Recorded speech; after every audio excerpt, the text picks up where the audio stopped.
uma informação nova que acaba de me chegar, que é exatamente essa decisão de apenas uma página do ministro Alexandre de Moraes do Supremo Tribunal Federal. Ele está negando, mais uma vez, aí pedido da defesa do ex-presidente Bolsonaro, que fez um requerimento para não depor no dia 22 na Polícia Federal. Bom dia, senhoras e senhores. Hoje é 21 de fevereiro de 2024, são 8 horas da manhã. Super quinta na Polícia Federal tem Bolsonaro e 10 depoimentos simultâneos sobre o golpe. Na verdade, essa é a última ação da Polícia Federal antes de fazer a denúncia à Procuradoria-Geral da República. Nesta edição, você vai saber como é a denúncia que será feita nos próximos dias à Procuradoria-Geral da República contra Bolsonaro e mais diversos outros participantes do complô que resultou no 8 de janeiro de 2023. Segundo sinaliza a PF, o núcleo duro da cúpula da quadrilha que comandou a tentativa de golpe no Brasil tem Bolsonaro e mais 10. Com a mesma estratégia utilizada nos depoimentos do inquérito que apura a venda das joias por parte de Bolsonaro e aliados, a PF marcou para a próxima quinta-feira, 22, às 14h30, a oitiva de ao menos 11 investigados, Bolsonaro e mais 10, por tramarem um golpe de Estado para manter Bolsonaro no poder. O objetivo dos investigadores, ao agendar os depoimentos no mesmo horário, visa impedir que combinem suas versões. Apesar da iniciativa da Polícia Federal, a defesa de Bolsonaro pediu para que o ex-presidente não compareça, mas Alexandre de Moraes, como você acaba de ver, negou. Ele avisou que ficará em silêncio e deve ser seguida pelos demais investigados. Não é verdade, Anderson Torres decidiu falar. Aliados de Bolsonaro e integrantes do governo fazem uma leitura distinta sobre o momento das intimações feitas pela PF. Do lado do presidente, o discurso é que Alexandre de Moraes mantém uma perseguição contra Bolsonaro e que a PF está tentando esvaziar as manifestações convocadas para o próximo dia 25, assim como os advogados de Flávio Bolsonaro. Isso só reforça que nós temos denunciado há muito tempo que há uma perseguição implacável ao Bolsonaro e tal. Já no lado dos integrantes do governo, eles rechaçam qualquer ligação das convocações do grupo de Bolsonaro para depor com a crise crescente causada por Lula e salientam a independência da Polícia Federal. O fato é um só. A Polícia Federal está cumprindo um cronograma já agendado há muito tempo. Você vê aqui uma matéria de 16 de fevereiro que fala sobre a expectativa no STF sobre a denúncia da PGR contra Bolsonaro. São esperadas para o fim do semestre as primeiras denúncias da Procuradoria contra os mentores intelectuais e incitadores do golpe. O que acontece é o seguinte: para que a PGR faça essa denúncia ao STF, é preciso que a Polícia Federal antes faça a denúncia contra Bolsonaro na Procuradoria-Geral da República. É a partir da denúncia do inquérito policial que a Procuradoria-Geral da República vai preparar a sua denúncia ao Supremo Tribunal Federal. A partir daí, o processo legal, o julgamento do Bolsonaro, propriamente dito, vai começar. E a Polícia Federal antecipou aqui o roteiro do que vai apresentar à Procuradoria-Geral da República, e isso deve acontecer entre o fim deste mês e o começo de março. Investigadores ressaltam que ex-candidato a vice de Bolsonaro alimentava esperança em ficar no poder após a eleição. Investigadores da PF apostam em ao menos 2 frentes na apuração sobre a tentativa de golpe de Estado por aliados de Bolsonaro que podem representar elo entre a trama e os ataques aos 3 poderes. De um lado, a PF considera como crucial uma conversa de Braga Neto, ex-ministro e candidato a vice na chapa de Bolsonaro, na qual sinaliza a possibilidade de continuar no poder, mesmo a 4 dias do fim do mandato do Bolsonaro. A atuação do militar junto a milícias digitais também é vista como importante pelos investigadores. Tudo isso que você vai ouvir, é bom frisar de novo, é o roteiro do que a Polícia Federal vai dizer à Procuradoria-Geral da República. Conforme o relatório da Polícia Federal, Braga Neto recebeu em 27 de dezembro de 2022 mensagem de assessor de Bolsonaro chamado Sérgio Rocha Cordeiro. Na mensagem, o assessor questiona onde poderia deixar o currículo de uma mulher. O general responde: Cordeiro, se continuarmos no poder, subentende a PF, pode enviar para a Secretaria-Geral. Fora isso, vai ser foda. A mensagem foi encontrada no celular de Cordeiro. Investigadores consideram que o diálogo indica que ainda havia esperança por parte do militar de que o grupo de Bolsonaro continuasse no poder. Aliado a isso, integrantes da PF ressaltam que o próprio Braga Neto fazia uso do chamado gabinete do ódio para atacar outros militares.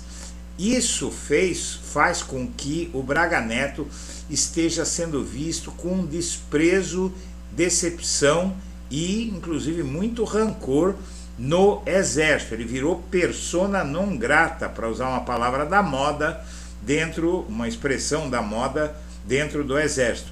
Uma das críticas de Braga Neto foi direcionada ao general Marco Antônio Freire Gomes, então comandante do Exército, depois que ele se recusou a aderir à tentativa de golpe.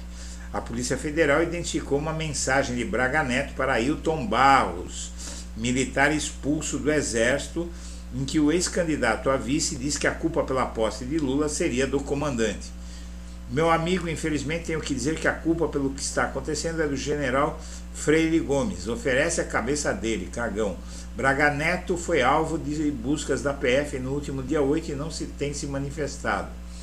O relatório da Polícia Federal também descreve que o ex-ministro de Bolsonaro incentivou esse Ailton Barros a espalhar um relato de que Tomás Paiva, o atual comandante do Exército, era crítico das articulações golpistas, dizendo que ele era PT desde criancinha. O Braga Neto teria usado a estrutura que havia sido criada por aliados de Bolsonaro para propagar notícias falsas a respeito do processo eleitoral e das urnas. O objetivo era justamente manter a militância engajada na tentativa de manter o ex-presidente no poder. Paralelamente, integrantes da PF destacam negociação encontrada em conversas entre Mauro Cid sobre o pagamento de 100 mil ao major das Forças Especiais do Exército, Rafael Martins de Oliveira, e o objetivo seria custear despesas de manifestantes de outros lugares para virem a Brasília no 8 de janeiro. O diálogo ocorreu em 14 de novembro e antecedeu o ato antidemocrático de 8 de janeiro. A troca de mensagens para a PF mostra que militares da ativa e integrantes do antigo governo estavam dando suporte material e financeiro para que as manifestações antidemocráticas permanecessem mobilizadas, visando garantir falsa sensação de apoio popular à tentativa de golpe. O diálogo, segundo o relatório da polícia, daria conta de uma estimativa de gastos para possivelmente financiar e direcionar os atos em curso em Brasília em novembro e dezembro de 2022. Para os investigadores, isso não só revela a tentativa do núcleo de Bolsonaro de manter a militância organizada para questionar o resultado das urnas, mas também é indício de que integrantes das Forças Especiais do Exército teriam orientado a atuação de manifestantes em 15 de novembro de 2022. Esse grupo das Forças Armadas é especialista em guerras não convencionais e sabe empregar técnicas de guerrilha, por exemplo. Membros das Forças Especiais, chamadas Quilos Pretos, no Exército, tiveram um papel crucial para que 8 de janeiro ganhasse as proporções que teve na visão dos investigadores. A participação deles nos ataques aos três poderes é uma investigação tratada como prioritária. A Polícia Federal apura se o pagamento foi realizado por Cid, os 100 mil que foram pedidos a ele. Além da conversa pelo celular, Cid teve encontro com Rafael 2 dias antes. Na decisão em que autorizou diligências contra Bolsonaro, aliados e militares, Alexandre de Moraes descreveu a visão da PF sobre essa tratativa. Disse o Moraes: segundo a autoridade policial, esses elementos, em corroboração com outros, revelam indícios de que o major Rafael Martins de Oliveira atuou de forma direta no direcionamento dos manifestantes para alvos de interesse dos investigados, além de realizar a coordenação financeira e operacional para dar suporte aos atos antidemocráticos e arregimentar integrantes das forças especiais do Exército para atuar nas manifestações. Em 8 de janeiro de 2023, Bolsonaro ainda estava nos Estados Unidos, para onde viajou em 30 de dezembro do ano anterior. Às vésperas da viagem, ele transferiu R$800 mil de contas brasileiras para uma estrangeira, o que foi avaliado por investigadores como tentativa de se manter nos Estados Unidos, enquanto tentativa de tirar Lula do poder estaria em curso. Bolsonaro, para a PF, seria o chefe dessa organização criminosa que tentou derrubar Lula. Isso fica claro, dizem, na reunião que foi chefiada pelo ex-presidente em julho de 2022, na qual ele insuflou seus ministros a questionar o resultado das eleições. Na gravação do encontro, cujo sigilo foi retirado por Moraes, Bolsonaro falou em entrar em campo usando o meu exército, meus 23 ministros. Além disso, a PF diz que Bolsonaro editou uma minuta de golpe. Para os investigadores, por mais que não tenha sido consolidado, já está materializada a tentativa de golpe. Além disso, são citados ainda o uso de redes sociais para mobilizar os apoiadores de Bolsonaro em frente a quartéis e a inércia de militares em retirar os manifestantes.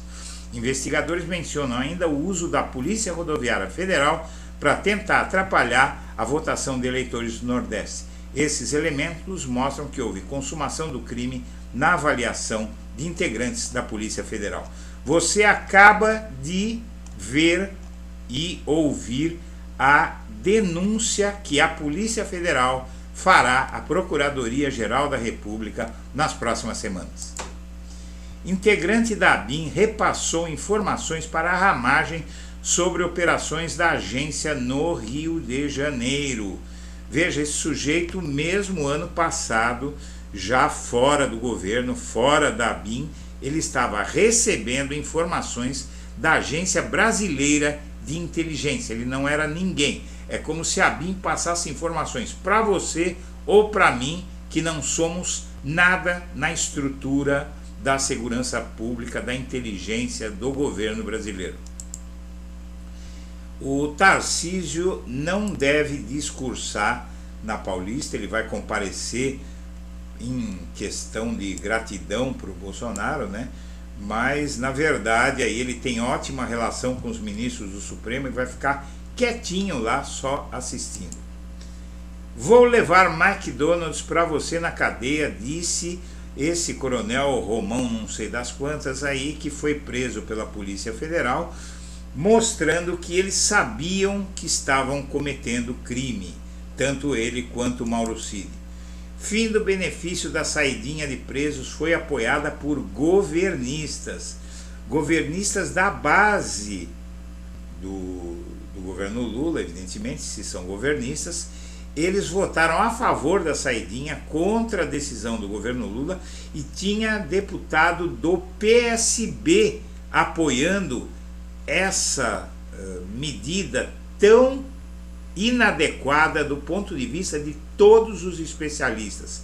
A saidinha, como eles falam, é dado para quem já está no regime semiaberto, para quem sai para trabalhar e volta só para dormir na cadeia, e faz parte do processo de progressão da pena. Eles usam esse termo saidinha para demonizar uma medida que faz parte da ressocialização dos presos. É uma quantidade minúscula de presos que sai e não volta.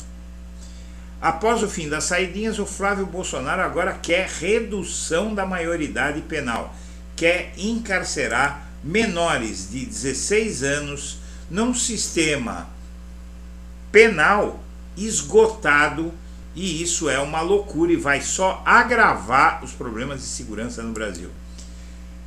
Lira recua e vai entregar a Comissão de Constituição e Justiça para o bolsonarismo. Ele tinha recuado porque a comissão mais importante do Nordeste teve um acordo que o PT ocuparia a CCJ no primeiro ano e o bolsonarismo no segundo ano.